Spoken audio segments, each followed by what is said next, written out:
बच्चों, आज हम लोग महादेवी वर्मा द्वारा विरचित भक्ति नामक पाठ के विषय में पढ़ेंगे।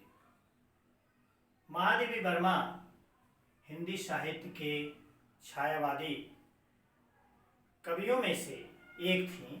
ऐसा कहा जाता है कि छायावाद के जो चार आधार स्तंभ थे, पंडित सूर्यकांत त्रिपाठी निराला, जयशंकर प्रसाद, सुमित्रानंदन पंत और महादेवी वर्मा। महादेवी वर्मा का जन्म 1907 ईस्वी में उत्तर प्रदेश के फर्रुखाबाद नामक जिला में हुआ था। इनको हिंदी साहित्य का आधुनिक मीरा भी कहा जाता है। इनका विवाह डॉक्टर स्वरूप नारायण वर्मा के साथ हुआ था। ये बहुत बड़े चिकित्सक थे और ये साहित्य सेवी थे। वैचारिक मतभेद के कारण दाम्पत्य जीवन इनका सुखी नहीं रहा। काशी प्रयाग महिला विद्यापीठ की स्थापना इन्होंने किया और वहाँ जो इनका परिवार था उसी को ये अपना परिवार मानती थीं।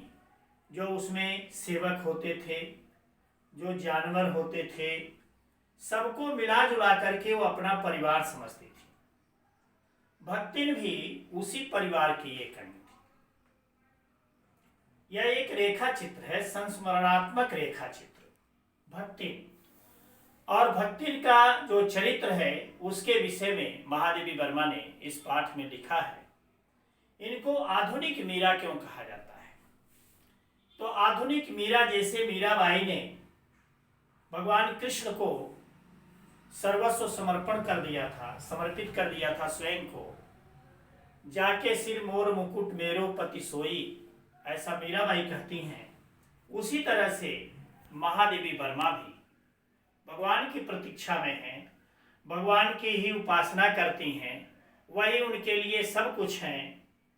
तो उनकी प्रतीक्षा में लिखती हैं कि जो तुम आ जाते एक बार, कितनी करुणा कितने संदेश, पथ में बिछ जाते बन पराग, गाता प्राणों का तार तार, अनुराग भरा उन्माद राग, आंसू लेते वे पद पखार, जो तुम आ जाते एक बार।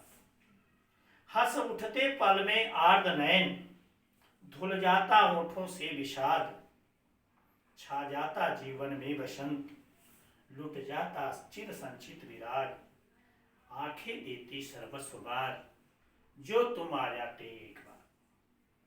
तो मीराबाई जिस तरह से भगवान श्री कृष्ण के लिए संपूर्ण जीवन उनका समर्पित था, उसी तरह से परम पिता परमेश्वर के चरणों में महादेवी वर्मा ने भी अपने जीवन को समर्पित कर दिया था।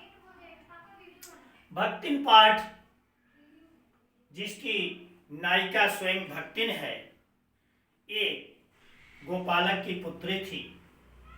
संभ्रांत परिवार में जन्म हुआ था, इसलिए पिता ने इसका नाम लक्ष्मी रखा था।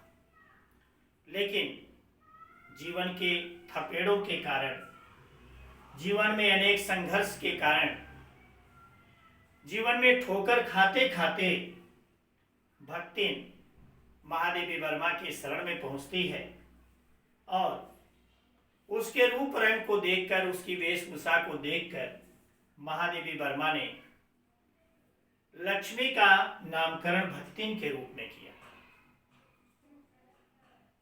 लेकिन इसके साथ ही भक्तिन ने महादेवी वर्मा से निवेदन भी किया कि हमारा जो वास्तविक नाम है इसको कहीं आप बताइएगा नहीं।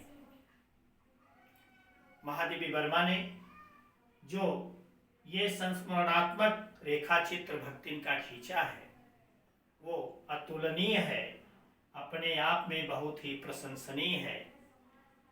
महादेवी वर्मा द्वारा विरचित भक्तिन पाठ का जो पहला पैराग्राफ है उसकी व्याख्या आप देखेंगे।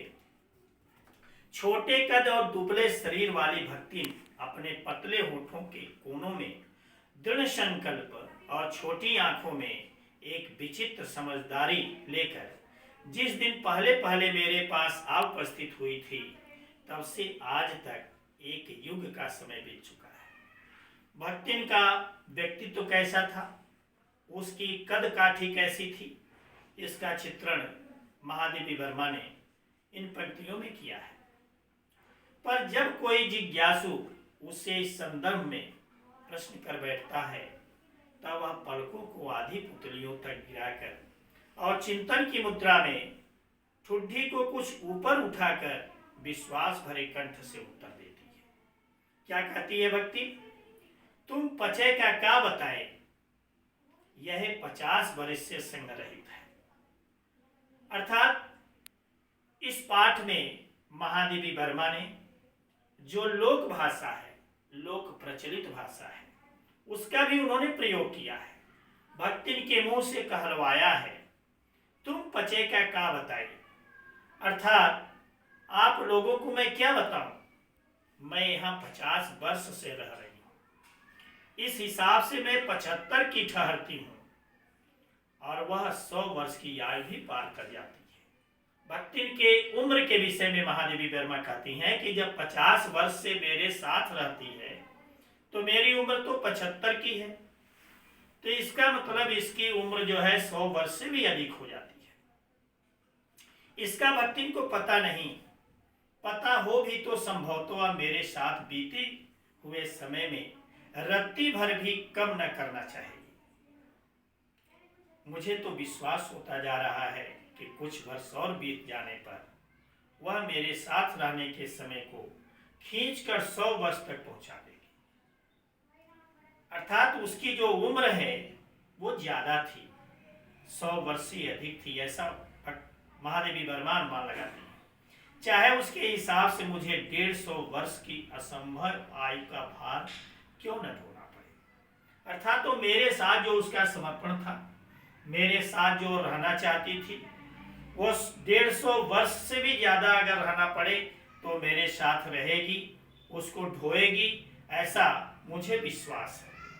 बच्चों, ये जो पहला पैराग्राफ है, इस पहला पैराग्राफ का शुरू का जो पैराग्राफ है उसकी व्याख्या हमने बताई है। इस पर आपको छोटे छोटे प्रश्न बनाने चाहिए और छोटे छोटे प्रश्न बना करके और स्वयं उसका उत्तर लिखना चाहिए। अगले पैराग्राफ की जो व्याख्या है वो हम अगले वीडियो में आपको देने का प्रयास करेंगे।